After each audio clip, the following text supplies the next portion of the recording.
use him. You just have to understand the limitations of the test and what it's doing. I would certainly recommend retesting that bull.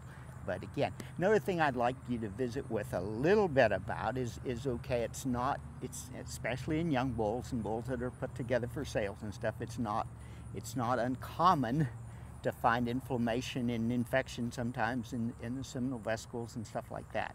Could you, because I know, again, that comes up constantly, could we address that just a little bit? So if I go and I buy a bull and the veterinarian says, well, the seminal vesicles are a little swollen and I see five white cells per high power field or whatever in the microscope. In other words, I see some pus cells in the semen. Kind of where would we go with that? What's your thoughts? Well, that was usually a flag for, you know, maybe an infection, but they're going to have sometimes some of that going on. So what did you recommend to your? Well, my recommendation would be, again, it is what it is, and we find it today and we find pus here. Now, again, does that say this bull is necessarily a bull we're going to cull today? No. You know, that's your call. And if there's a lot of pus in there and I just paid a pretty high dollar amount for that bull, then I might want to say, let's talk about it with whoever I bought the bull from.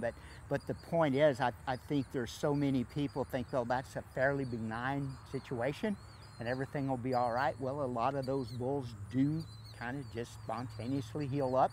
Some of them don't.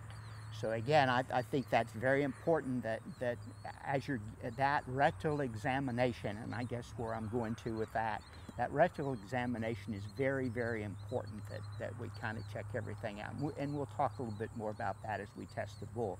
But I just wanted to maybe bring that point up because with yearling bulls, that's probably one of the, and then of course the foot abnormalities and the heritability of some of those foot lesions. So again, if you go and you find, especially the hind feet, you know, corkscrew claws on the hind feet are a little bit more indicative of an inherited problem. If they're on the front feet, there's maybe some other issues with nutrition and stuff.